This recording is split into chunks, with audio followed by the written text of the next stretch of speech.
Hi, just before we begin, I wanted to take a short minute to talk to you about how you can get your hands on something new from the Welsh History Podcast. Thanks to TeePublic, we have a new online store. From t-shirts, stickers, hats, and everything in between, you can find them there, so have a look around, and you can do that at TeePublic, that's T-E-E public.com/stores/Welsh-history-podcast. Thanks, everybody, and on with the show.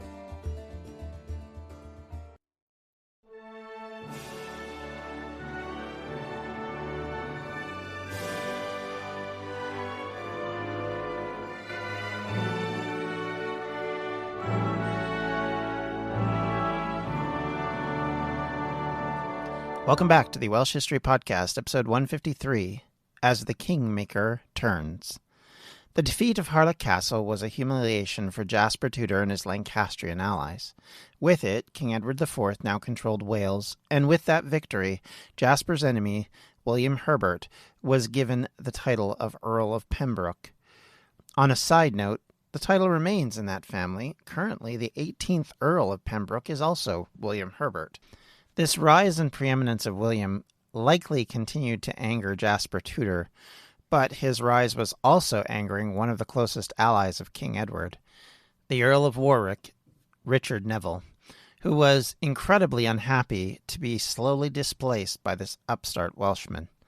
Warwick had been spending his political capital trying to create an alliance with the King of France. Louis XI was ever able to make the various claimants to the throne dance to his tune as they tried to gain his favor. Warwick wanted the king to marry the sister-in-law of Louis, Bona of Savoy, so that they could use the marriage to create a lasting peace between the two sides and ending the 100 years of animosity. As a reminder, we actually haven't had a peace treaty between France and England to end the actual proper war of the 100 Years' War. The king had other ideas. In May of 1464, he married Elizabeth Woodville, a minor noble who, in the eyes of many at court, was little better than marrying a commoner. Worse still, she used her links to the king to get much of her family married into noble houses, which was seen as very untoward. Laughably so, if I'm honest, but already ambition was seen as something not done by nobles, and especially not done by a woman. Combined with the fact that the king had apparently married for love, or at least lust, meant that Warwick's plans were ignored and, worse yet, thrown aside. It created more enmity between the two men at a point where their relationship was already at a crossroads. The Nevilles had been a key family in propping up or tearing down various courts over the last half of a century. They had always been Yorkist supporters since the days of Duke Richard, but this new king appeared to do things his own way, and worse yet, appeared seemingly to ignore just how much power Warwick had given him. They had nicknamed Warwick Kingmaker for a good reason, and now he was irritated with the king, who owed his crown largely to the power of Warwick. He might have been a Yorkist loyalist for years, but not at any price. Next on the list of unacceptable choices was the appointment of Earl Rivers, Elizabeth Woodville's father, to the Chancellor of the Exchequer. This took another important seat away from Warwick and gave another important position to people who were not of the highest, in quotes, noble families. Warwick's issues with this might have been seen as valid in his day, but realistically much of the nobility was killed over the last 2 decades in battles between various claimants. It was only natural that others from lower ranks would start to take their place.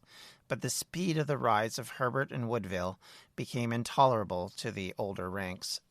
Naturally, jealousy was taking the place of contentment and peace, and it was about to derail everything that had happened in the last few years. Warwick had spent these last few years making friends with Edward's brother, George, Duke of Clarence, a sign that Warwick really was on the outs with Edward over the next couple of years came about in part because he wanted Clarence to marry his daughter Isabel, something that the king opposed. As far back as 1464, Warwick had been positioning his elder daughters to marry into both of the York family, both Clarence and the younger brother, the Duke of Gloucester, Richard.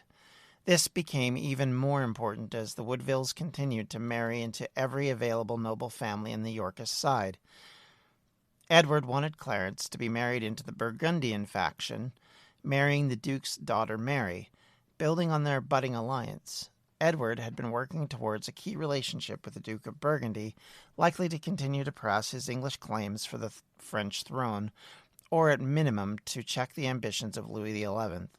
This created another wedge between the king and the duke, as Warwick wanted closer ties to France, and this put an end to that. Meanwhile, Warwick's brother, George Neville, Archbishop of York and Lord Chancellor in the government of Edward IV, had become another member of irritation for the government and person of Edward IV.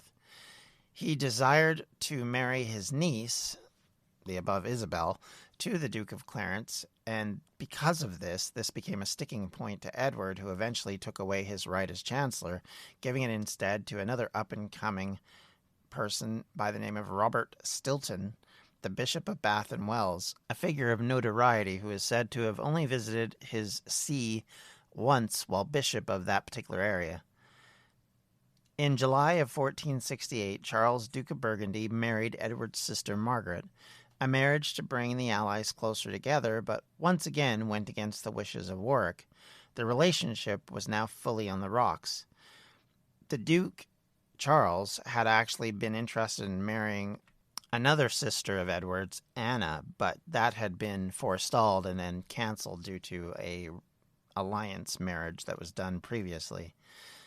So, in this situation, they ended up marrying them, and it created this circumstance of building yet another anti-French alliance.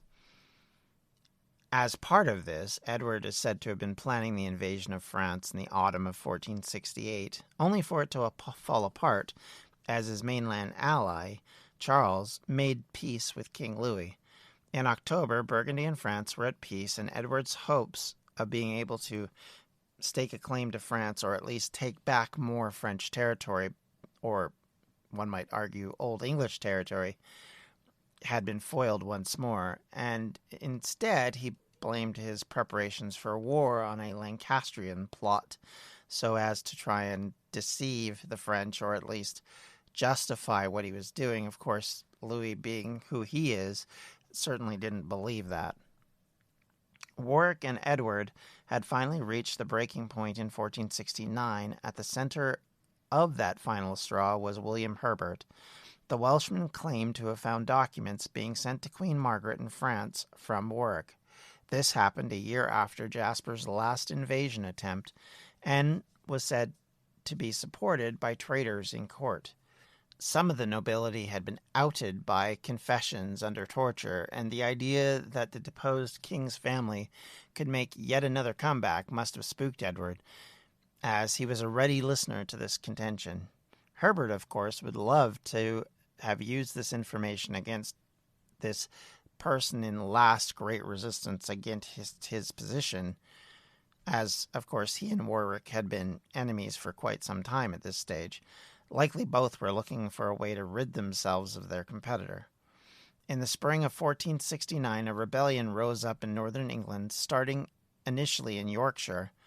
In April, the anger centered around taxes of grain products, basically what would be known as a corn tax, but corn referring to wheat and grains rather than what we know it as today. This popular revolt was eventually put down by John Neville, Warwick's younger brother. However, in June, everything kicked off again with a slightly different take. Calls were now being made for the king to step down because of his inability to control crime, the rising taxes, and especially after the failed French invasion, these taxes had gone up even more, and for the rise in power of the Woodvilles. Something which obviously would anger the old guard, but can't see that as much of a concern for the local farmer, so you can guess who was leading this idea. Both of these rebellions were built around a singular figure who was said to have been of legendary status like Robin Hood, a great noble looking to bring corrupt officials to justice. something that, of course, would capture popular imagination and drive popular sentiment towards that ideal. The leader was so bold as to call himself Robin, either of Redesdale or Mendal, an obvious nod to Robin of Locksley, as well as a not-so-subtle dig at the sheriffs and of King Edward. Obviously, they were unhappy with taxes, but the argument being made here doesn't sound like one that would be made, as I said earlier, by the peasants, and this overall grievance against the monarchy seemed to fall flat for a lot of nobility. Keep in mind that while there are some nobles that are mad and some that are siding with Warwick, there are also quite a number that are not, that still support the king, especially those who owe their allegiance and their ability to acquire wealth and position to this king and to the Yorkist cause. Just because Warwick is mad about losing his role doesn't mean that the rest of the nobility necessarily is in the same position or in that same belief. So you can understand that there would be a level of comparison going on here and a level of thought process that might not be equivalent. But this is kind of where we're at the moment. There are some, obviously, in the Neville camp. Obviously, coming out of North York would be an area which the Nevilles were very strong in, and an area that they've controlled for centuries, so thus would be an obvious point of contention and a point of... I'm Neil Manthorpe, one half of South Africa on 99.94 with Lungani Zama. We're covering the Rainbow Nation as it undergoes its biggest transition since readmission. We cover every part of the South African game on 99.94, and you can hear us several times a week where you find your podcasts or on YouTube. History is the greatest adventure story. But does it ever leave you wondering what the women were doing all that time? This is Lori from the Her Half of History podcast, and the answer is that some women were seizing power, or escaping slavery, or spying for their country, or creating artistic masterpieces, while countless others were doing the laundry, getting married, and wondering why their clothes don't have more pockets. If you would like to hear the stories of women doing all of those things, check out Her Half of History at herhalfofhistory.com or wherever you get your podcasts. Hostility towards King Edward at this stage, but it also shows that it's not widespread enough that everybody is in revolt or upset. But even still, as the rebellion grew, there were up to 20,000 rebels that were claimed to be marching south towards London. King Edward was forced to move into the Midlands to try and stop them. He first requested troops from Herbert, who was slow at assembling his forces initially, and then he sent a request on July 9th to Clarence and Warwick for help as well. Conveniently, those calls went unanswered. On July 11th, 1469, in Warwick's stronghold in Calais, the Duke of Clarence married Isabel, creating a competing Yorkist faction for Warwick and his allies to rally around. With this marriage, George and Warwick released a letter to King Edward. The letter threw support behind the northern rebels, calling for the Woodvilles and their various relations to be removed from office. Much like what happened with the Duke of York previously, Warwick's not calling for the king to step down. He's not calling for the overthrow of the king. He's very subtly pointing to the supporters of the king and saying that they're the problem. They're the ones to be blamed, and they're the ones that need to be overthrown. So by avoiding calling for the king to step down and focusing on those he saw as the problem to the realm, so much so that he, in the letter, describes it as a, in quotes, fall in great poverty of misery, end quote. He claimed they did this only for their personal gain, referring to the Woodvilles.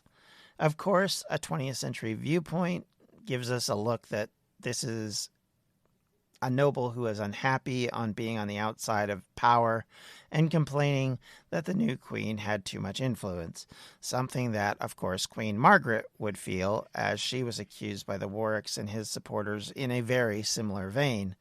Of course, they could not come out and accuse the king directly, yet, so they instead claimed that especially the mother of Elizabeth Woodville, Jacquetta of Luxembourg, was to blame for what had come to Edward's kingdom. Again, women were seen to be too strong in the eyes of these men, and the fact that they were holding this much power and this much influence was, in quotes, troubling.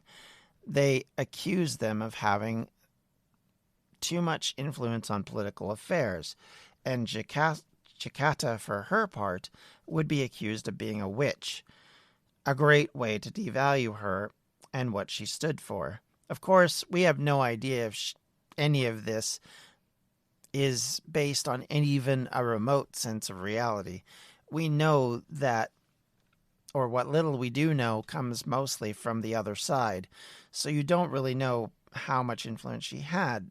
Keeping in mind, of course, they can't attack the Queen directly if they're not going to attack Edward. So attacking her mother is a much easier thing to do. Of course, her father is dead at this point, so they can't blame him for anything anymore. So again, attacking Elizabeth's mother makes some sense. It pokes a hole in Edward's political control and political abilities, but at the same time does it in a way that would be perceived, at least in this era, as showing the wrongness that's going on. You know, the idea that a woman would have any control is still perceived as something of a shock and a horror. And so one of the ways to devalue these people and their arguments is to attack them on this level, which, of course, in our modern sense is very frustrating. But, of course, this is not a modern mentality or a modern viewpoint. And so we have to live with their ideas and their concepts of the way things worked. And like I said, as happens throughout history, a lot of times the only time we hear of women is typically if they are specifically in a position where they are perceived as having too much control and too much power. You can go back to biblical, to Roman examples of this, to medieval examples of this, where the evil woman is notoriously trying to take over, and that's bad. And like I said, it's the same argument they used against Margaret, because Henry VI, being so weak, was unable to really influence what was going on politically, and so Margaret took more and more control over. Now, again, we have no concept of what was right or wrong about any of that, but what we do know is this is the impression we get, so this is what we have to deal with. And of course, we have no real source for her opinions or thoughts, so there's little to go on in how she might have viewed things, most of which we do have, as I said earlier, comes from opposing sides in the War of the Roses. Another tactic was rumors of Edward's parentage and whether he was a bastard, something that would put into question his position as king and would, of course, leave George, Duke of Clarence, as the eldest true-born son of the Duke of York. That kind of rumor, started in all likelihood from the supporters of Warwick, was a very dangerous one, and one that would set in place an obvious excuse to continue with the Yorkist king, while yet removing Edward, who would now be seen as not legitimate. Of course, this ignores the fact that, one of the more famous kings of England was called William the Bastard, but, we'll leave it there. Warwick and his forces, similar to what they did in earlier battles, landed in southeast in Kent while the northern forces were moving south, and on July 16th received an enthusiastic welcome. With forces in the north and the south, Edward needed help, and he needed it now. William Herbert moved north with the reserves from his Welsh-controlled lands. Herbert had delayed, waiting initially for assistance from the Earl of Devon, who was supposed to be bringing archers to assist, but he never sent any of these promised archers, and Herbert would instead go on ahead against the northern rebels without that key arsenal in his medieval battlefield, keeping in mind that archers were key to any sort of artillery-like appearance at this point. Without cannons being endemic everywhere, you don't have that same sort of force, so you're now dealing with, being able to throw arrows at people, and if you don't have that, and especially in this case, when Herbert's forces consisted primarily of marching troops and some cavalry, there's not enough to protect them in a long fight.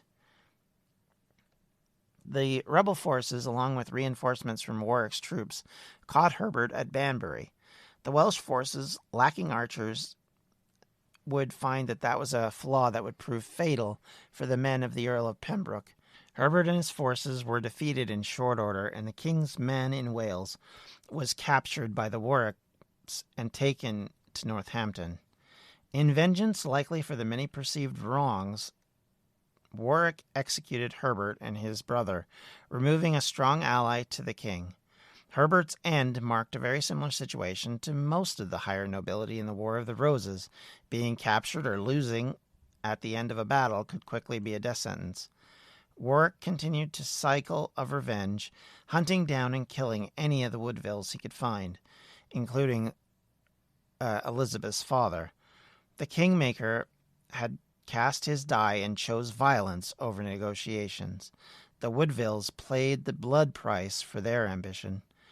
Edward, meanwhile, sat in his castle in Nottingham, impotent to stop Warwick, but at the same time still knew that he had one thing Warwick did not: the support of the majority of the nobility. Warwick had isolated himself from many of those who still supported Edward, and now, seemingly, even though he won the battle, was caught in a trap. Edward was eventually caught by Warwick as well and put under house arrest, but returned to London, seemingly acting as if the rebellion and the death of his father-in-law, brother-in-law, and his most loyal noble were nothing more than a mild disagreement. Yet in wiping out the Welsh armies and raining vengeance down on the Woodville clan, Warwick remained a mortal enemy to King Edward, and the two sides were still locked in conflict, and Warwick knew that he had two choices now open to him. One, he could continue to push for the ascension to the throne of his son-in-law, the Duke of Clarence, or two, he could free the shell of Henry VI out of the Tower of London and raise him as puppet king. Henry Tudor, meanwhile, had been on Herbert's side at the battle, and at all of 12 years old, had been involved to some degree in what had happened. In the end, he had been spirited away from the battle and kept safe with the now widowed Anne Devereux, who was now residing with her brother-in-law. His mother, Margaret Beaufort, did her best to continue to support her son from far off, and looked out for his welfare as best she could.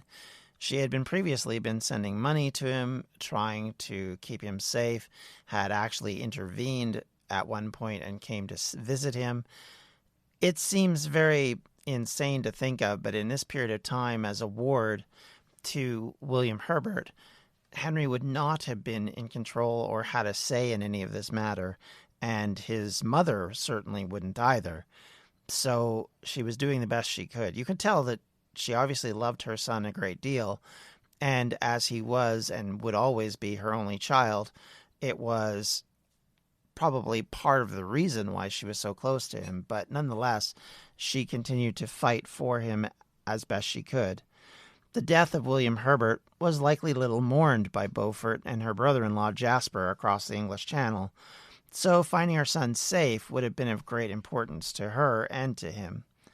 In Wales, once again, the highest Welshman had been removed from office, and the dangers of running too close to the crown was becoming rather obvious.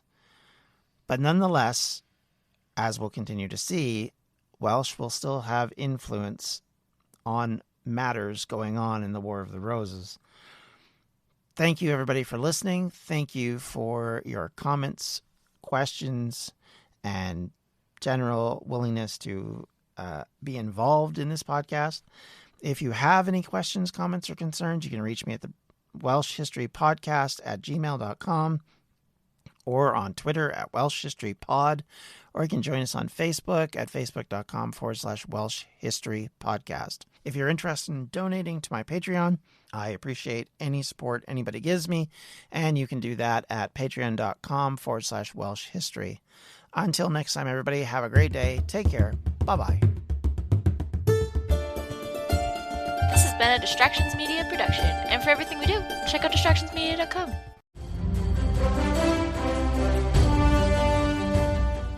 This is Peter. And this is Tom. We want to tell you guys a little bit about our podcast. Tom and I met in college, became best friends, and then teachers almost 20 years ago. Sometimes school just does not allow us to elaborate on the topics that we find interesting, like the real shark attacks that inspired the movie Jaws, or the real historical context to Indiana Jones artifacts. Where does cereal come from? Or are zombies real? Does Ben Franklin really deserve to be on a $100 bill? On our podcast, just like in our class, there are no stupid questions. Just two friends having a lighthearted conversation about history, pop culture, and the context of current events. Listen to History Teachers Talking Podcast from Evergreen Network, anywhere you get your podcasts.